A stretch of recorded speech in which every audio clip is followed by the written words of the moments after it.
everybody doesn't win.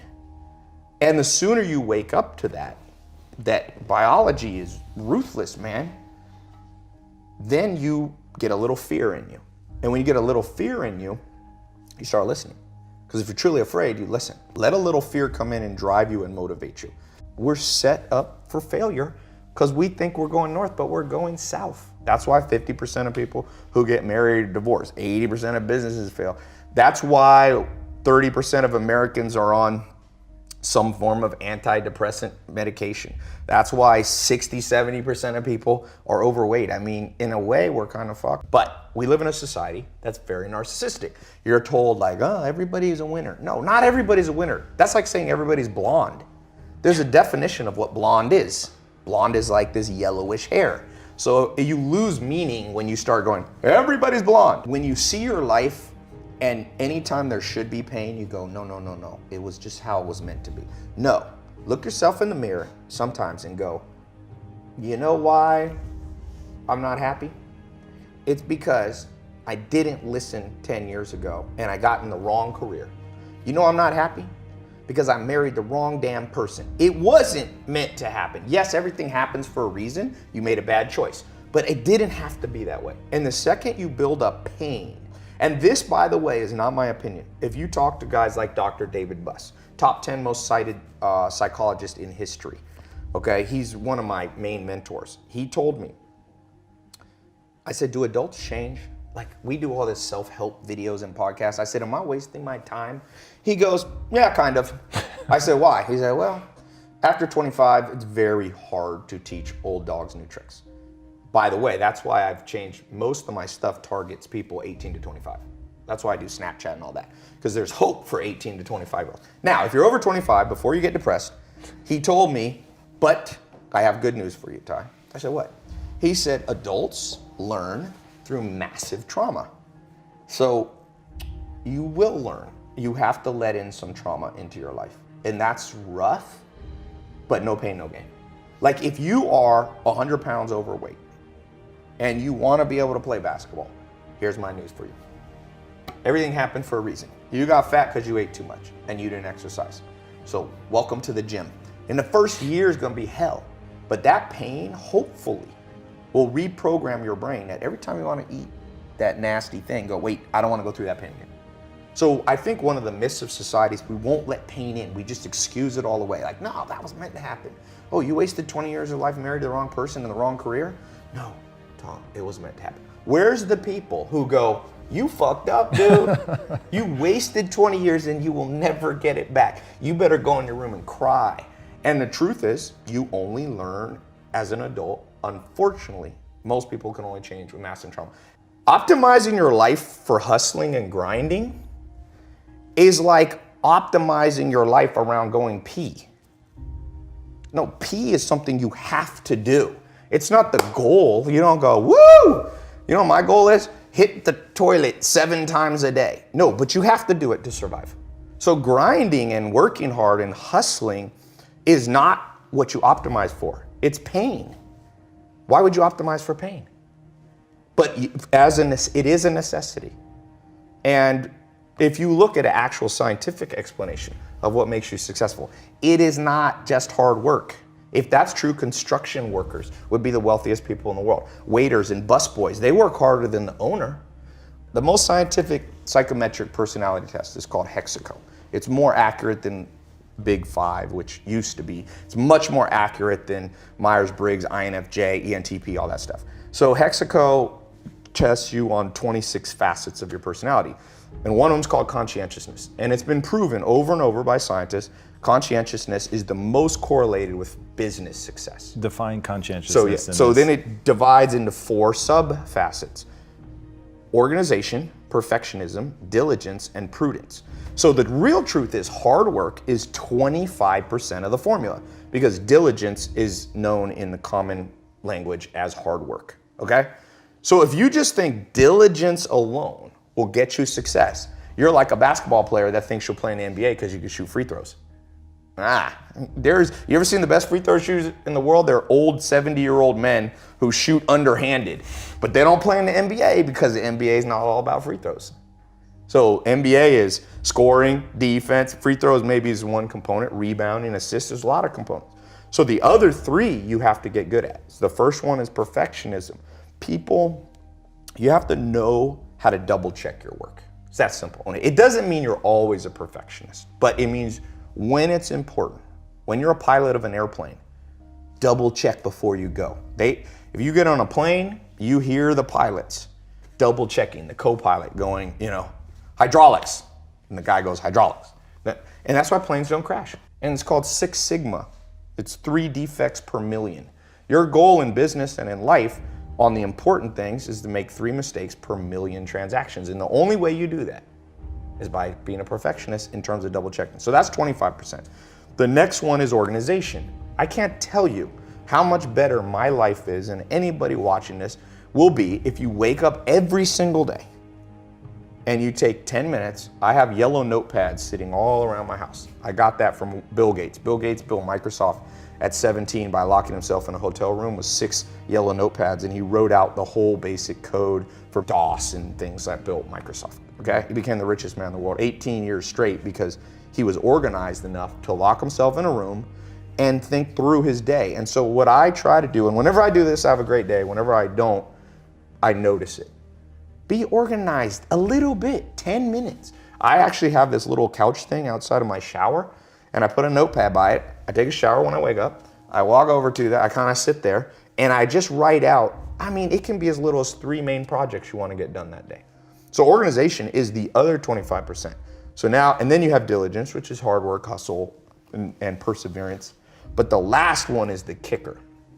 And this is what I was talking about, the rewiring that has to happen. The last one is something called prudence. Scientists call this prudence. Prudence is the ability to make the right decision. And I can't tell you how many entrepreneurs and non-entrepreneurs, even me at times too, I'm not special, I'm lumping all of us in this. Because of our upbringing in society, our goal is, let's say our goal is like that camera right there. So let's assume that's north. So I have this compass in my brain, and my goal is to go right there. Let's say it's a mile away, so north. What happens if society, my upbringing in school, wired my compass exactly backwards? So I think, let's say I can't see that camera, but I know I want to go north. So I pull out my compass, and it points that way. So I just take off walking. And I do it in an organized fashion. I do it in a perfectionist manner. I'm perfecting my steps and my posture. I'm also working on, hard work and hustle. Keep walking towards your goal. Well, the truth is, if you go south when you should go north, you could have gone 1 mile, but the earth is about 24,000 miles in circumference. So you get to walk 24,000 miles, and you'll come up on the backside, and you will get your goal. That's most entrepreneurs. The average person takes 20 years to become a millionaire. 90% of businesses fail within the first 5 years, 80 to 90, depending on what statistic. Most people, I did the math once, the average American has $60,000 saved by the time they're about 60 years old. So my answer, I did the math, you can do this with a simple financial calculator. Everybody in America, your parents, everybody you know will be a millionaire if they live to 160. At 160 years old, if you take 60 grand at age 60 and you give it a decent return on investment, 8%, 10%, you'll be a millionaire at 160. But the problem is, the great philosopher, I think it was Aristotle or Socrates, said, the problem is art is long, but life is short. The art of living and getting to your objective is long, but it doesn't have to be. It's long if your compass is backwards. So the whole point of what I was saying about adventure at the beginning is I'm trying to take my south and point it to the true north. And you have to learn that from books and mentors and life experience and listening and finding in-person mentors and all those things. They help adjust your compass. And most people are gonna get what they want, just about 40 years longer. Are there like key principles though that you can use to turn that compass so north actually points north? Yes. First one is just like Alcoholics Anonymous, admit you're lost. And that one's hard for people. You tell people, even for me, sometimes I want to think I'm smart and I got it all figured out. And sometimes I'm like, wait a sec, I'm still lost. And the acquiescence, the admittance of the fact that you're still lost it gets you on track a lot faster.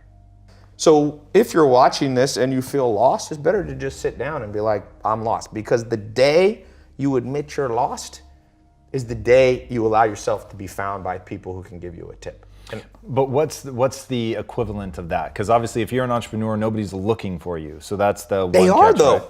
Who is? They are. You go to Barnes & Noble, people selling their books. They're looking for you as a customer. So read. Read. I mean, the fact that people argue with me on this reading thing, and people argue with me about mentors. No, just use your own gut feeling. Is that how you learn English? When you were 2 years old, you use your gut feeling to start conjugating verbs? No, you learn from other people. You learn manners, you learn language, you learn all things valuable.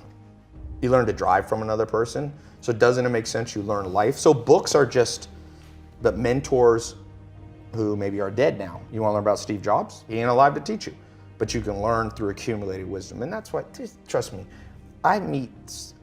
very few powerful businessmen I've ever met don't read a lot. Warren Buffett, who I think is the best businessman by far in the world, he has 75 companies that he pretty much runs, 200 billion in revenue. He reads 8 hours a day. He reads 600. He said he slowed down in his old age. He only reads 500 pages a day. Bill Gates goes on reading vacations. Mark Zuckerberg just started a reading once a week book club on Facebook. It already got a couple million followers. And now with audio books, there's no excuse. You got YouTube videos. Let this thing run in the background. And it's better if you can find it. I mean, better than books is in-person mentor. That's why I do a podcast. I started Google AdWords in 2001.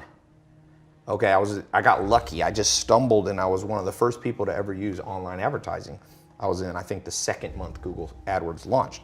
Whoa. And there was no YouTube videos. There was no Perry Marshall books. There was nothing. You just kind of wasted money to learn. Now, we're the most spoiled generation. Everything, this computer on this phone, iPhone 7, is more powerful than the first rocket that put man on the moon. That cost billions of dollars. Now we get that for under $1,000.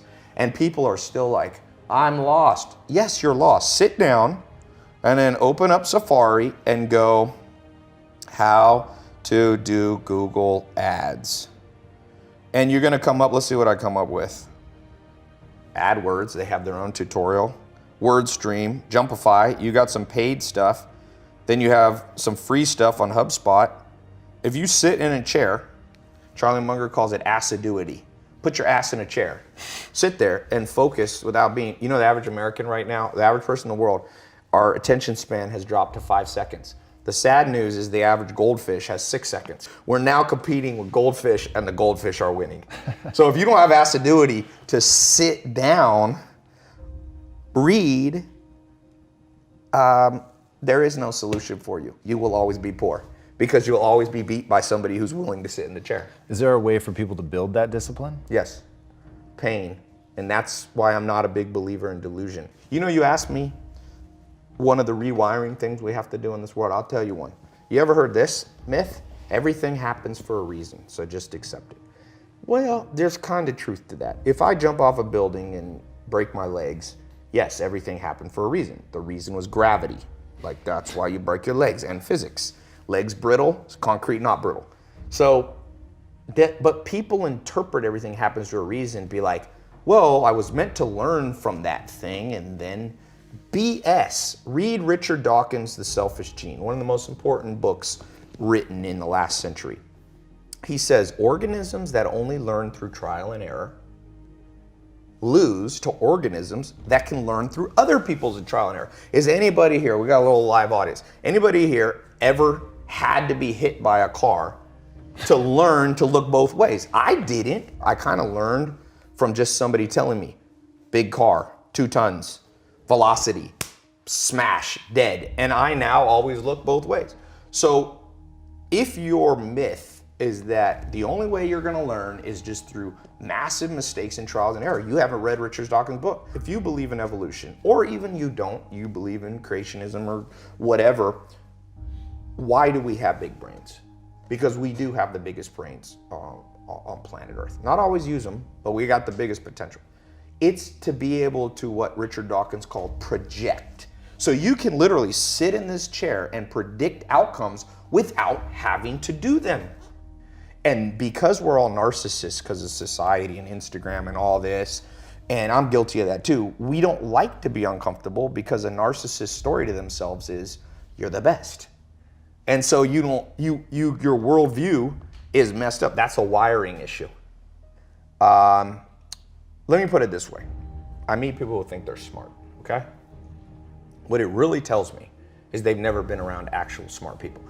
If you're really smart watching this, let's say you have 155 IQ. That's what Bill Gates has, and Albert Einstein were up there.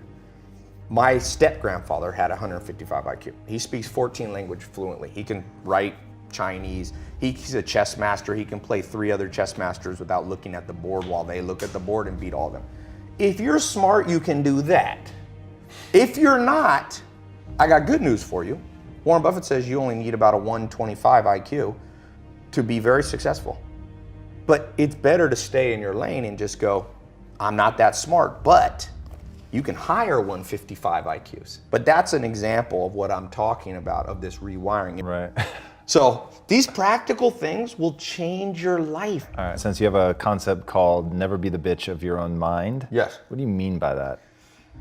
Your mind is driven by deep evolutionary drives. So, for example, narcissism is a protection mechanism, right? So your mind wants to tell you you're amazing. It makes you its bitch. You have to override that and go, you know what? I'm not that amazing.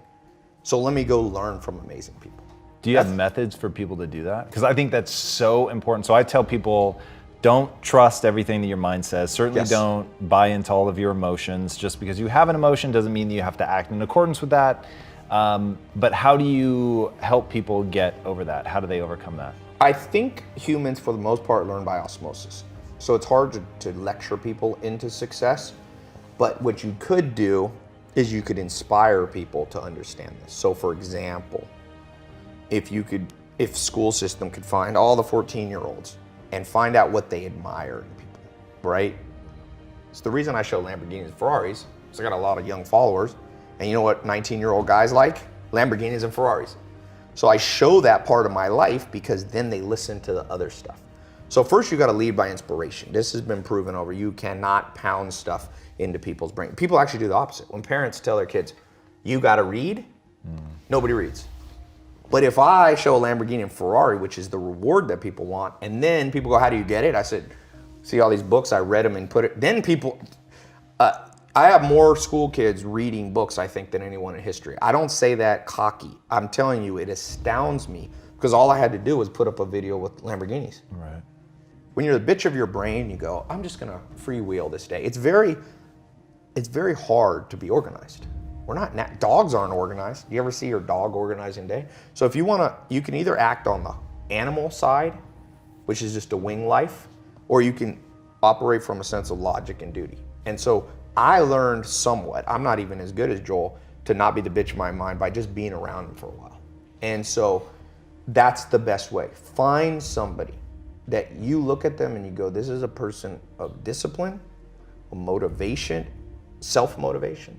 They don't need external motivation. They're motivated from within, and spend all the time you can around them. And so for all of you who are really big on the hustle your ass off, hustle in the networking side. It will help you because you never know who you're sitting next to. That's why I'm a big believer in going to conferences. Berkshire Hathaway conference. It's the first week of May of every year. These dudes are gonna die soon. Charlie Munger, Warren Buffett. You can buy a B share for under 500 bucks. Buy a B share, you get a free ticket.